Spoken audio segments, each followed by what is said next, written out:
Pernah nggak lo ngerasain tiap awal bulan gajian tuh jadi momen paling ditunggu? Rasanya kayak dapet hadiah setelah kerja keras sebulan penuh. Tapi, nggak lama setelah duit masuk rekening, langsung lenyap pelan-pelan. Baru lewat seminggu, saldo tinggal setengah. Belum bayar kos, listrik, internet, makan sehari-hari. Akhir bulan, udah ngos-ngosan lagi. Nunggu tanggal gajian berikutnya. Itu realita yang dialamin banyak pekerja di Indonesia. Terutama yang gajinya UMR. Capek kerja dari pagi sampai sore, tapi hasilnya kayak cuma numpang lewat. Mungkin lu juga pernah mikir, kapan ya bisa nabung beneran? Apalagi punya investasi. Rasanya mustahil. Dan jujur aja bro, kondisi ini bikin banyak orang nyerah.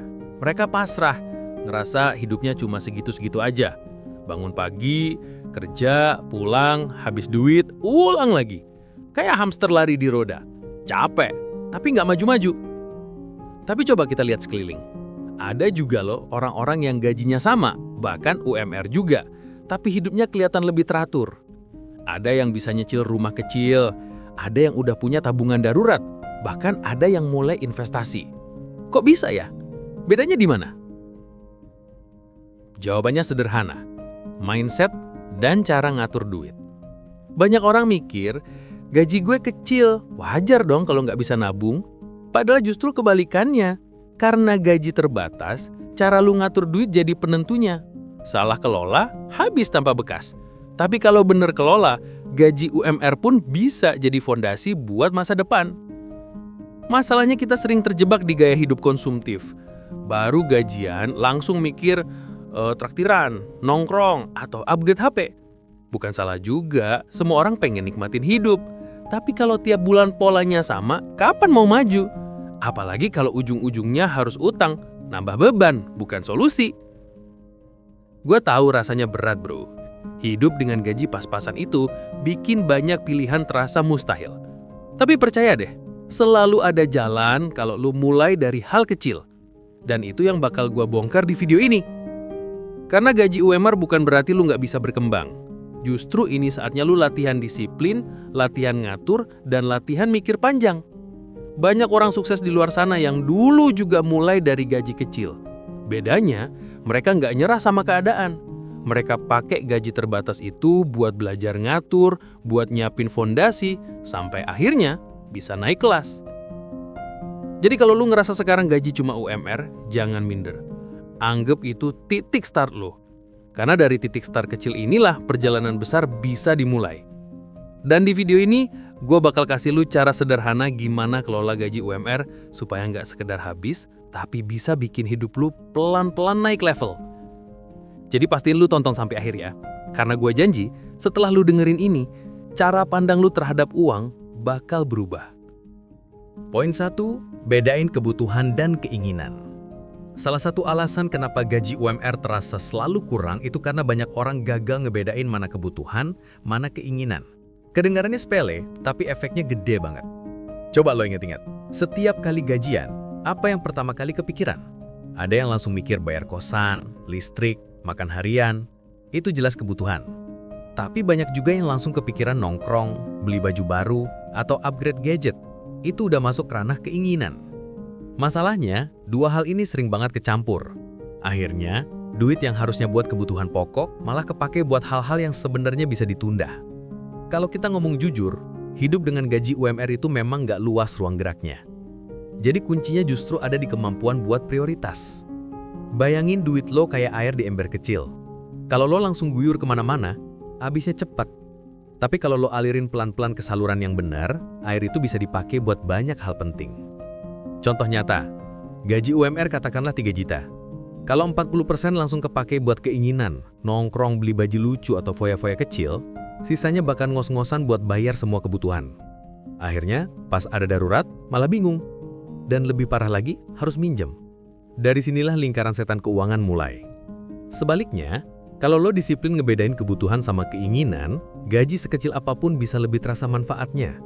Misalnya, kebutuhan dasar kayak tempat tinggal, makan, transportasi, listrik, itu harus jadi prioritas pertama. Baru setelah itu kalau ada sisa, boleh dipakai buat keinginan. Dan itu pun sebaiknya dikontrol porsinya. Masalahnya banyak orang mikir, Ya, sekali-sekali nikmatin hidup dong. Masa kerja keras terus nggak boleh senang-senang? Jawabannya, boleh banget. Tapi kuncinya bukan di seberapa sering, tapi di porsinya. Nikmatin hidup itu hak semua orang. Tapi kalau porsinya lebih besar dari kemampuan, ujung-ujungnya jadi beban. Lo mungkin sering lihat orang yang kelihatan hedon, tiap weekend nongkrong di kafe, tiap bulan ada barang baru. Tapi coba lo perhatiin baik-baik. Seringkali itu bukan tanda mereka kaya, tapi tanda mereka belum bisa bedain kebutuhan sama keinginan. Dan parahnya, gaya hidup kayak gitu sering bikin mereka stuck. Duit habis, tabungan nol, masa depan nggak jelas. Beda banget sama orang yang kelihatannya sederhana.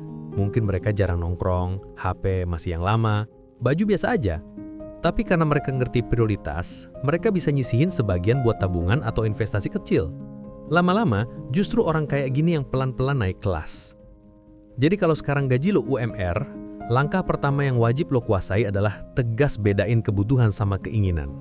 Anggap setiap pengeluaran itu ujian. Tanyain ke diri sendiri sebelum keluarin duit.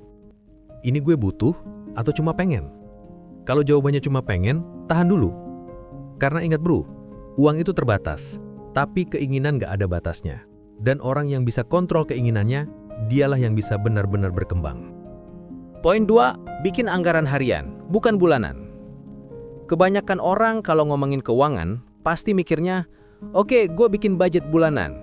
Kedengerannya api, tapi kenyataannya banyak yang gagal di tengah jalan. Kenapa? Karena hidup kita sehari-hari nggak selalu sesuai rencana.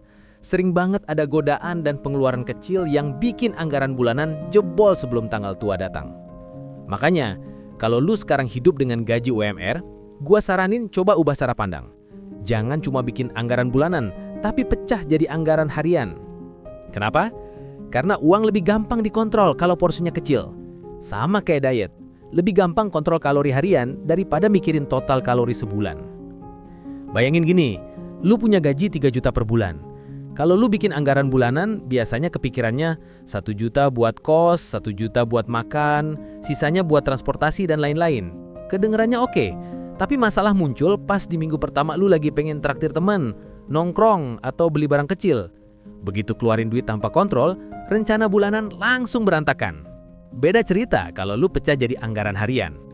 Dari 3 juta, misalnya setelah dipotong kebutuhan tetap kayak kos, listrik, dan transportasi, sisa duit yang bisa lu pakai misalnya 1,2 juta. Nah, 1,2 juta ini lu bagi rata ke 30 hari. Artinya, lu punya jatah 40.000 per hari buat jajan, nongkrong, atau kebutuhan fleksibel. Kalau hari ini lu keluarin 50.000, berarti besok lu harus turun jadi 30.000 biar rata lagi. Simple, tapi efektif banget buat ngontrol. Cara ini bikin lu lebih sadar sama uang yang keluar. Lu jadi mikir 2 kali sebelum beli kopi 30.000, karena lu tahu jatah harian lu bisa langsung habis. Jadi, setiap keputusan kecil terasa penting. Dan percaya deh bro, kalau lu udah biasa mikir kayak gini, duit lu jadi jauh lebih awet sampai akhir bulan. Ada cerita menarik nih. Temen gue juga gajinya UMR. Awalnya tiap bulan selalu ngos-ngosan. Begitu coba metode anggaran harian ini, hasilnya beda. Dia jadi lebih disiplin karena setiap pengeluaran kecil jadi kerasa. Bahkan lama-lama dari jatah harian 40.000, dia bisa nyisihin 5.000 atau 10.000 ke celengan. Kelihatannya kecil, tapi sebulan bisa jadi 300.000. Setahun, 3,6 juta. Itu udah setara gaji sebulan lebih. Itulah kenapa mindset anggaran harian lebih cocok buat pekerja gaji pas-pasan. Karena realitanya, uang kecil yang sering keluar tanpa sadar itu yang lebih berbahaya daripada pengeluaran besar yang udah jelas-jelas direncanain. Jadi mulai sekarang, jangan cuma bikin catatan bulanan yang kelihatannya rapi di kertas, tapi nggak jalan di realita. Coba breakdown jadi harian. Anggap setiap hari itu ada jatah hidup yang harus dijaga. Dan kalau lu bisa konsisten, pelan-pelan lu bakal ngerasa gaji UMR ternyata cukup, bahkan bisa lebih. Ingat bro, bukan besar kecilnya gaji yang nentuin cukup atau enggak, tapi cara lu ngebagi dan ngejaga alirannya. Poin 3, utang sama dengan rem kehidupan. Kalau ada satu hal yang paling bikin gaji UMR kerasa makin sempit, jawabannya jelas, utang konsumtif. Banyak orang nggak sadar kalau utang itu kayak pasir hisap. Sekali masuk, makin lama makin susah keluar. Apalagi kalau dipakai buat hal-hal yang sebenarnya nggak penting. Coba deh lu perhatiin, berapa banyak orang di sekitar kita yang gajinya habis bukan karena biaya hidup, tapi karena cicilan. Cicilan motor, cicilan HP, cicilan barang elektronik, bahkan cicilan gaya hidup. Awalnya kelihatan ringan. Cuma 500.000 per bulan kok. Tapi kalau cicilan ringan itu ada 2 atau 3, tiba-tiba separuh gaji udah keburu habis sebelum sempet dipakai buat kebutuhan pokok. Itulah kenapa gua nyebut utang konsumtif itu kayak rem kehidupan. Bukannya bikin maju, malah bikin lu susah berkembang. Setiap gaji masuk, bukannya bisa dialokasikan buat nabung atau investasi, tapi langsung dipotong buat bayar masa lalu. Duit lu nggak pernah kerja buat masa depan, tapi sibuk nutupin keputusan impulsif di masa lalu. Bedain sama utang produktif. Kalau utang dipakai buat sesuatu yang bisa menghasilkan, itu masih bisa dibilang sehat. Misalnya, lu minjem buat modal usaha kecil, beli alat kerja, atau kursus yang bikin skill lu naik. Utang jenis ini bisa bikin penghasilan bertambah. Tapi sayangnya, kebanyakan orang justru ngambil utang buat hal yang cuma bikin gaya naik, tapi dompet turun. Masalah lain, utang sering bikin orang terjebak di false happiness. Lu beli HP baru pakai cicilan, rasanya senang sebentar, bisa pamer ke teman, tapi tiap bulan rasa senang itu berubah jadi beban karena gaji harus terus kepotong. Dan parahnya, barang yang dicicil nilainya turun, sementara cicilannya tetap jalan. Gua pernah ngobrol sama salah satu kenalan, gajinya UMR juga. Dia punya cicilan motor, cicilan HP, plus cicilan kasur garu. Total cicilannya nyaris setengah gaji. Hasilnya, tiap bulan dia selalu ngos-ngosan, bahkan buat makan harus irit parah. Waktu gua tanya, kenapa nekat ambil cicilan? Jawabannya simple, biar kelihatan kayak orang sukses bro. Ironis kan? Inilah jebakan yang harus lu hindarin kalau sekarang gaji masih UMR. Jangan biarin gengsi bikin lu jadi budak cicilan. Karena percaya deh, rasa bangga beli sesuatu cash itu jauh lebih nikmat daripada punya barang baru, tapi sambil kepikiran utang tiap bulan. Kalau lu sekarang udah terlanjur punya cicilan, gak usah panik. Mulai dari bikin prioritas. Lunasin cicilan satu persatu, mulai dari yang bunganya paling tinggi. Jangan nambah cicilan baru sebelum yang lama lunas. Dan yang paling penting, ubah mindset. Kalau suatu barang nggak bisa dibeli cash, artinya barang itu memang belum rezeki lu sekarang. Ingat bro, utang konsumtif itu bukan solusi, tapi jebakan. Semakin banyak lu masuk ke situ, semakin lama lu stuck di tempat. Jadi kalau lu serius pengen maju dengan gaji UMR, belajar buat hidup sesuai kemampuan. Karena orang yang bisa nahan diri dari utang, dialah yang bisa lari lebih cepat menuju kebebasan finansial. Poin 4. Investasi dari nominal kecil. Banyak orang mikir investasi itu cuma buat orang kaya. Punya duit lebih baru bisa investasi. Kalau gaji masih UMR rasanya mustahil. Padahal mindset kayak gini justru bikin banyak orang nggak pernah mulai. Mereka nunggu sampai nanti kalau gaji udah gede. Padahal kebiasaan itu harus ditanam dari sekarang. Bayangin gini bro, lu punya gaji 3 juta. Lu pikir, sisa 100.000 sebulan mana ada artinya buat investasi. Tapi coba dihitung. Kalau 100.000 itu lu sisihin konsisten tiap bulan, setahun jadi 1,2 juta. Kalau 5 tahun, jadi 6 juta. Itu belum dihitung kalau duitnya ditaruh di tempat yang bisa ngasih return. Jadi kecil-kecil lama-lama jadi bukit itu bukan mitos, tapi fakta. Masalahnya, kebanyakan orang gaji UMR lebih milih buat habisin sisa kecil itu ke hal-hal konsumtif. Beli rokok tiap hari, jajan kopi mahal, atau barang receh yang sebenarnya nggak perlu. Kalau dihitung, pengeluaran kecil itu bisa lebih gede daripada jumlah yang bisa dipakai buat investasi. Jadi sebenarnya bukan masalah nominal, tapi mindset. Investasi kecil juga sekarang jauh lebih gampang. Lu nggak perlu punya jutaan rupiah buat mulai. Ada reksadana yang bisa mulai dari 10.000, ada tabungan emas di aplikasi yang bisa mulai dari 5.000. Bahkan nabung saham bisa dicicil per lembar dengan modal puluhan ribu. Jadi alasan duit gue kecil udah nggak berlaku lagi. Contoh sederhana, ada temen gue yang gajinya juga UMR. Awalnya tiap bulan cuma bisa sisihin 50.000 ke reksadana pasar uang. Setahun kemudian, jumlahnya udah lumayan. Bukan cuma nominalnya yang berkambah, tapi rasa percaya dirinya juga. Dia jadi punya habit buat nyisihin sebagian gaji sekecil apapun. Dan habit itu yang bikin dia akhirnya bisa naikin nominal sedikit demi sedikit. Investasi kecil bukan soal hasil langsung gede, tapi soal ngelatih diri. Lu lagi ngajarin otak dan dompet buat terbiasa naruh duit di tempat yang produktif. Karena kalau sekarang dengan gaji UMR aja, lu bisa nyisihin sedikit buat investasi, nanti ketika gaji lu naik, lu nggak akan kaget. Lu udah punya kebiasaan itu dari awal. Sebaliknya, Kalau lu nunggu sampai gaji besar, seringkali kebiasaan borosnya udah keburu kuat. Gaji naik, gaya hidup ikut naik. Akhirnya tetap aja nggak ada yang bisa disisihin. Jadi jangan tunggu kaya buat mulai investasi. Justru dengan investasi kecil, itulah jalan buat menuju kaya. Ingat bro, investasi bukan tentang jumlah awal, tapi tentang konsistensi. Satu langkah kecil hari ini lebih berarti daripada 1000 rencana besar yang nggak pernah dilakuin. Jadi, mulai aja dari nominal sekecil apapun. Karena kalau nggak mulai sekarang, kapan lagi? Poin 5. Cari side hustle ringan. Kalau lu cuma ngandelin gaji UMR doang, jujur aja, berat banget buat berkembang. Bukan berarti nggak mungkin hidup, tapi ruang gerak lu terbatas. Apalagi harga barang makin naik, kebutuhan makin banyak, gaji kadang stagnan. Jadi, mindset yang harus dipasang adalah gaji itu fondasi, tapi side hustle yang bikin fondasi jadi kuat. Side hustle itu apa sih?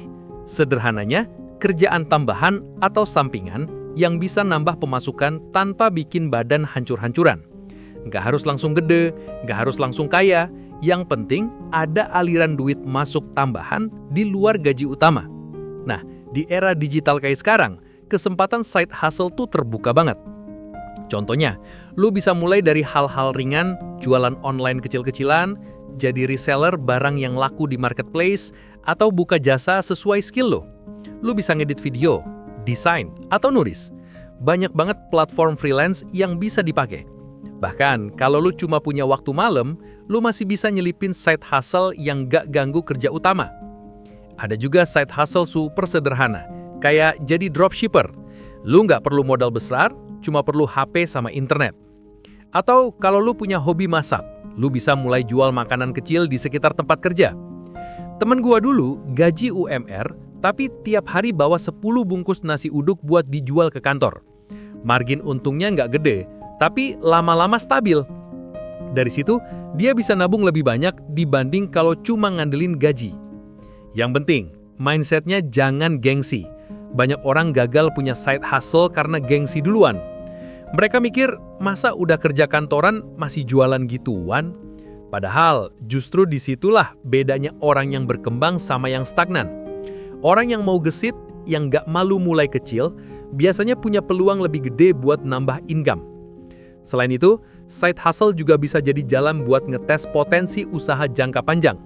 Dari sekedar iseng-iseng bisa jadi bisnis serius. Misalnya, lu mulai jualan snack online. Awalnya kecil-kecilan, tapi ternyata respon bagus. Dari situ bisa berkembang. Jadi side hustle bukan cuma soal duit tambahan, tapi juga peluang baru yang gak lu dapat kalau cuma diem di zona nyaman gaji bulanan. Tapi ingat bro, pilih side hustle yang realistis sama kondisi lu. Jangan sampai side hustle bikin lu drop di kerjaan utama. Kalau kerja lu jadi kacau gara-gara sampingan, jadinya malah buntung.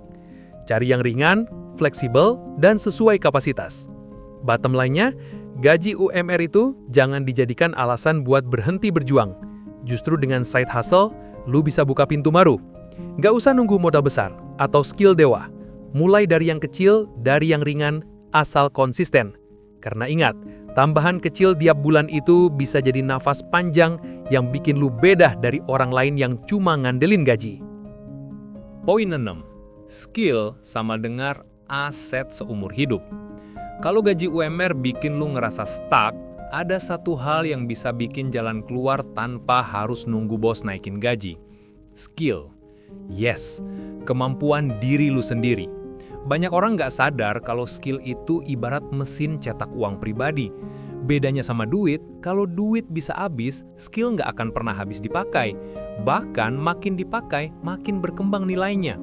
Bayangin gini bro, lu punya 2 orang dengan gaji sama-sama UMR. Bedanya, yang satu tiap pulang kerja cuma rebahan, scroll TikTok, main game sampai ketiduran. Yang satunya lagi nyempetin 1-2 jam sehari buat belajar skill baru. Setahun ke depan, kira-kira siapa yang hidupnya lebih maju? Pasti yang invest skill, karena gaji bisa sama, tapi nilai diri beda jauh. Skill itu luas banget, nggak melulu soal kuliah tinggi atau ijazah mahal. Lu bisa belajar editing video, desain grafis, copywriting, public speaking, bahkan skill komunikasi buat jualan. Banyak skill bisa dipelajari gratis di internet. Dari YouTube, blog, sampai kursus online murah. Jadi nggak ada alasan lagi bilang, gua nggak punya duit buat belajar. Yang dibutuhin sebenarnya kemauan sama konsistensi. Gua kasih contoh nyata. Ada teman gue yang dulu kerja di pabrik, gaji UMR, dan bener-bener ngerasa stuck. Tapi dia punya minat di desain. Malam-malam dia belajar pakai Photoshop lewat tutorial YouTube. Awalnya cuma buat iseng, tapi lama-lama jago. Sekarang, dia bisa ambil proyek desain freelance di luar jam kerja. Dan penghasilannya dari situ malah bisa ngalahin gaji bulanan. Bedanya cuma karena dia investasi di skill. Kenapa gue bilang skill itu aset seumur hidup? Karena beda sama barang. Motor bisa rusak, HP bisa usang, duit bisa habis. Tapi skill, selama otak lu masih sehat, dia nempel terus. Dan skill itu sifatnya compounding. Semakin lu asah, semakin tajam. Bahkan bisa diturunkan ke orang lain kalau suatu hari lu ngajarin. Masalahnya, banyak anak muda yang salah fokus. Mereka lebih milih keluarin duit buat nongkrong tiap malam, padahal kalau sebagian itu dialihin buat belajar kursus online, hasilnya jauh lebih terasa. Nongkrong kasih lu kesenangan sementara, skill kasih lu peluang jangka panjang. Dan ingat bro, skill itu bukan cuma soal kerja tambahan, skill juga bisa bikin lu naik kelas di kerjaan utama. Bos pasti lebih notice sama karyawan yang punya value lebih. Lu bisa dapat promosi, dapat posisi lebih bagus, bahkan bisa pindah kerjaan dengan gaji lebih tinggi. Jadi, jangan remehkan belajar hal baru meski kecil. Bottom line-nya, kalau lu ngerasa gaji UMR nggak cukup, jangan cuma ngeluh, cari skill. Asah kemampuan diri lu karena itulah aset paling tahan lama. Duit bisa hilang, barang bisa rusak, tapi skill akan jadi modal hidup lu selamanya. Dan percaya gua, orang yang punya skill nggak akan pernah takut miskin, karena mereka bisa selalu cari jalan buat bangkit lagi. Poin 7. Lingkungan sama dengan cermin masa depan. Pernah dengar pepatah? Lu adalah rata-rata dari 5 orang yang paling sering lu temui. Itu bukan sekedar kalimat keren buat motivasi bro, itu kenyataan. Lingkungan yang lu pilih, entah sadar atau enggak, bakal jadi cermin masa depan lu. Kalau tiap hari nongkrongnya sama orang yang hobi buang duit, ya kemungkinan besar lu juga bakal keikutan gaya hidup itu. Tapi kalau lu banyak bergaul sama orang yang rajin belajar, pinter ngatur keuangan, punya visi jelas, pelan-pelan mindset lu juga bakal ikut naik level. Bayangin kayak gini, ada 2 anak muda dengan gaji sama-sama UMR. Yang satu nongkrongnya tiap malam di kafe, circle-nya doyan pamer gadget, dan tiap ketemu isinya cuma ngomongin gosip artis. Yang satunya lagi nongkrongnya sama komunitas kecil anak-anak yang belajar bisnis online. Walaupun awalnya sama-sama gaji pas-pasan, dalam 5 tahun, kira-kira siapa yang hidupnya lebih berkembang? Jawabannya jelas, karena lingkungan itu seperti cetak biru yang membentuk kebiasaan sehari-hari. Lingkungan punya efek domino. Kalau teman-teman lu terbiasa ngutang buat gaya hidup, lama-lama lu bakal nganggap utang itu hal normal. Tapi kalau teman-teman lu terbiasa nyisihin duit buat nabung atau investasi, lu juga akan kebawa ikut-ikutan. Sadar atau enggak, kita manusia makhluk sosial yang gampang nyerap kebiasaan sekitar. Makanya penting banget pilih circle dengan hati-hati. Sekarang mungkin lu mikir, bro, gimana kalau circle gua isinya emang kayak gitu? Kan gua nggak bisa tiba-tiba ninggalin semua temen. Bener, gua nggak bilang lu harus langsung putus hubungan. Tapi mulai bijak pilih intensitas. Kalau nongkrong yang isinya cuma bakar duit, ya kurangin. Kalau ada kesempatan gabung komunitas yang lebih sehat, tambahin. Di era digital sekarang, lingkungan nggak harus fisik. Lu bisa pilih ikut forum online, nonton konten edukasi, atau bahkan gabung grup belajar. Dan ingat bro, lingkungan bukan cuma soal teman sebaya. Lingkungan juga bisa berarti apa yang lu konsumsi tiap hari. Tontonan, bacaan, bahkan konten yang lu follow di sosmed. Kalau timeline lu isinya flexing doang, ya mindset lu bakal ke arah sana. Tapi kalau timeline lu isinya ilmu keuangan, mindset bisnis, dan kisah inspiratif, lama-lama otak lu juga bakal terbiasa mikirin hal yang lebih produktif. Gua kasih contoh nyata. Ada orang yang dulunya gaji UMR, tapi karena gabung komunitas wirausaha kecil, dia ketularan semangat buat buka usaha sampingan. Lingkungannya ngedorong, ngajarin, bahkan nyemangatin. Hasilnya, dalam 3 tahun, dia udah bisa ninggalin kerjaan lama dan fokus di bisnis yang jauh lebih menguntungkan. Kalau dia tetap stay di circle lama yang cuma sibuk ngeluh soal kerjaan, mungkin sampai sekarang dia masih di posisi yang sama. Bottom line, jangan remehin pengaruh lingkungan. Kalau lu mau masa depan lebih baik, mulai dari sekarang evaluasi siapa aja yang sering lu temui dan konsumsi. Pastikan mereka bikin lu tumbuh, bukan justru ngerem langkah lu. Karena lingkungan itu kayak kaca spion yang nunjukin kemana arah lu bakal melaju. Mau stuck atau mau naik kelas, semua balik lagi ke circle yang lu pilih. Nah bro, itu tadi 7 strategi finansial buat lo yang gajinya UMR tapi pengen tetap bisa berkembang. Dari mindset nggak ngeluh, bikin anggaran harian, jauhin utang konsumtif, investasi kecil-kecilan, sampai ke hal yang sering diremehin kayak nabung darurat, upgrade skill, dan pilih lingkungan yang sehat. Semua ini bukan teori muluk, tapi langkah nyata yang udah banyak dipraktekin orang di luar sana, bahkan dari nol. Sekarang pertanyaannya, apakah semua strategi ini gampang dilakuin? Jujur, nggak selalu. Ada yang bilang, gila aja bro, gaji UMR dipakai buat investasi, buat hidup aja pas-pasan. Itu argumen yang valid, karena banyak orang benar-benar ngerasain sempitnya gaji UMR. Tapi di sisi lain, ada juga yang buktiin kalau dengan disiplin kecil-kecilan, mereka bisa nyisihin walau cuma 10.000 per hari buat ditabung atau investasi reksadana. Hasilnya mungkin nggak instan, tapi pelan-pelan jadi pondasi. Ada juga yang kontra sama ide lingkungan menentukan masa depan. Katanya, kalau orangnya emang niat, lingkungan jelek pun nggak akan ngaruh. Tapi coba pikir lagi, kalau lo tiap hari nongkrong sama orang yang doyan ngutang buat gaya hidup, sekuat apa lo bisa bertahan? Bukannya mustahil, tapi jelas lebih berat. Justru itu kenapa gue yakin lingkungan punya efek besar. Di sisi skill, ada yang bilang, nggak semua orang bisa upgrade skill, waktunya nggak ada, energinya habis kerja. Iya, itu juga masuk akal. Tapi coba bandingin, scrolling medsos 2 jam per malam itu bisa. Masa belajar 30 menit per malam nggak bisa? Kadang masalahnya bukan waktu, tapi prioritas. Jadi, balik lagi ke lo. Semua strategi ini bukan soal benar atau salah mutlak, tapi soal pilihan. Apakah lo mau hidup pas-pasan terus sampai pensiun, atau mulai bikin langkah kecil sekarang buat keluar dari lingkaran itu? Galau menurut gua pribadi, gaji UMR bukan alasan buat berhenti berkembang. Emang berat, tapi bukan mustahil. Tapi gue juga pengen tahu dari sisi lo, menurut lo, realistis nggak sih gaji UMR bisa diputar buat investasi dan berkembang? Atau menurut lo ini cuma teori doang? Tulis jawaban lo di kolom komentar bro, gue pengen lihat pro dan kontra dari kalian semua, biar kita bisa belajar bareng. Dan jangan lupa, kalau menurut lo video ini bermanfaat, klik tombol like biar makin banyak orang yang ketrigger buat mikir ulang soal cara mereka ngelola duit. Subscribe juga channel ini, bangun lagi, karena tiap minggunya, gue bakal bawain strategi hidup, mindset finansial, dan inspirasi yang bisa bikin lo pelan-pelan naik kelas. Sampai ketemu di video berikutnya.